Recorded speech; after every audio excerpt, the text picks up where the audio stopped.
On today's episode of Kegel's Cribs, we're gonna walk you through the lifestyle of a baller young lady who just got her forever playhouse for her birthday.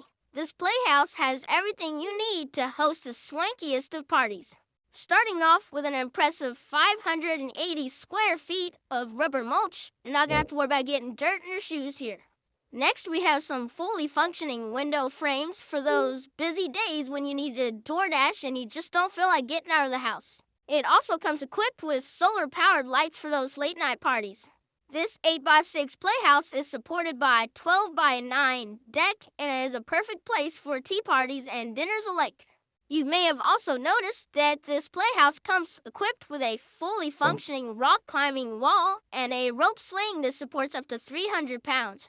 And of course, no playhouse would be complete without the slide. Thank you all for stopping by and checking out the crib. Stay tuned for the full build. For those of you that would like to know how we built that playhouse, stick around with us for a little bit and we're going to walk you through it. I forgot to get footage of me setting these posts, but they are 8-foot length, 4x4 pressure treated pine, and we buried them about 21 inches. We did a little gravel for the base and then filled it with concrete and dirt.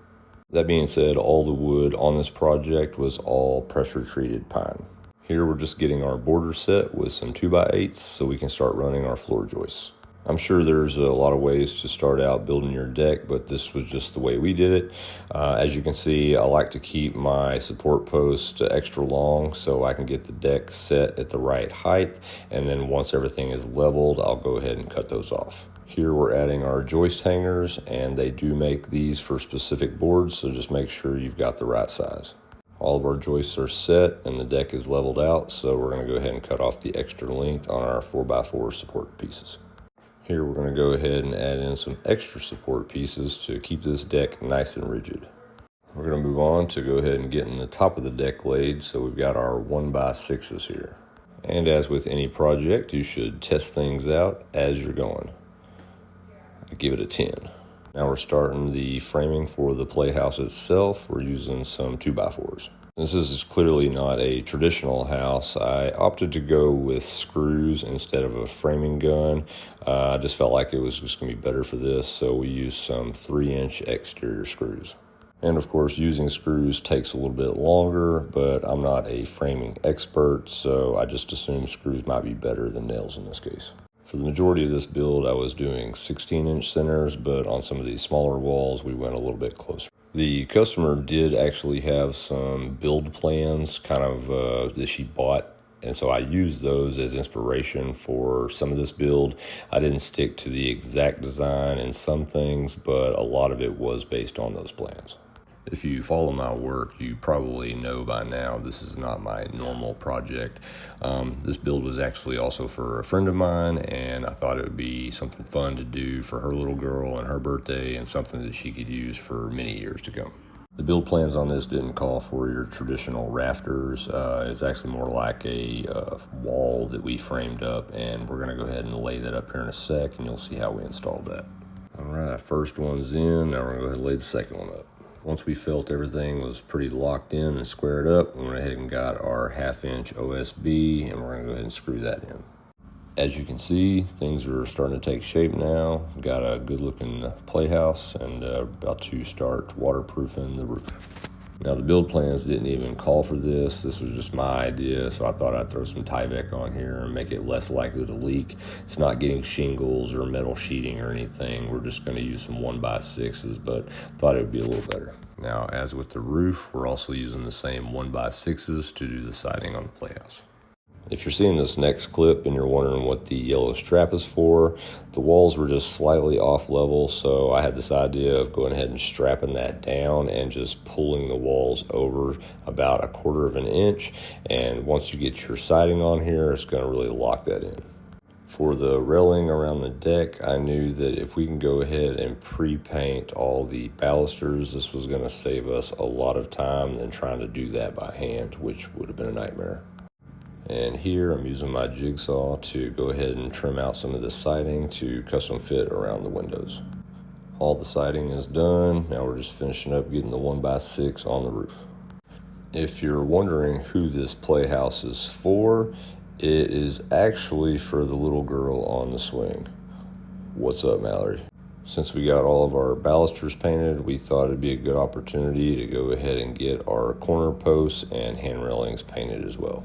And we did 2 solid coats on all of this. Now, I'm not sure why these boards were so filthy, but they seem to be all covered in some type of moss or mold or something. So I thought, especially before the party, we should go ahead and power wash this and clean these up. Not to mention, they needed to be cleaned really well before we put any sealer on it. All right, so this was the day before the party. As you can see, we're getting some painting done. They're getting the rubber mulch in, and we're getting close. If you're curious about the paint selection, we did Latitude from Sherwin-Williams. The white was Summer White. The purple was called Magical. The pink was Coming Up Roses, and the blue was Bora Bora Shore. Moving on to the handrails, we did 2x2s for the balusters. We did 2x4s for the tops and bottoms, and we did 4x4s for the corner posts. Right here, I did all my measurements, and I basically created a jig. I cut a piece of trim at about 3 inches, and then all I had to do was lay it in between each post, push it up against it, and screw it in, which is clearly way faster than trying to use your tape measure and measure every 3 inches and mark a line. First handrail's done. We're going to carry it up and get it set. Now, to anchor the handrail to the deck, we used our 3-inch exterior screws, and I used about 4 to 6 of them and screwed it in through the bottom. Now, you may have noticed these are not your typical stringers. We didn't want to use those because it was going to take up a much bigger footprint on the overall pad. So these are a little bit steeper, but definitely efficient, not too bad to walk up. So once you get ready to do this, we did our cuts at about 50 degrees, and then we basically did the same thing as we did with the other handrails. I created a jig right about 3 inches as well, and then just set it in between each post before I screwed it in. And then one of the last things we did was go ahead and create some window frames, and we're just cutting these at 45 degrees and just making some simple frames for the windows. After all the pieces were cut, I used a little bit of wood glue. I went ahead and pre-drilled these so the wood was less likely to split on me, and then I used our 3-inch screws to put them together. All right, we've got them put together, so now we're just going to go ahead and mount them. For these, we basically just used some regular door hinges and mounted them to the frames. All right, so that was about it. I hope you all enjoyed the video. All in all, this project took about 5 to 6 work days. She was obviously really happy. Her little girl was thrilled with it, and it was a big hit at the party. So thanks again for watching the video. I appreciate it, and we'll catch y'all next time.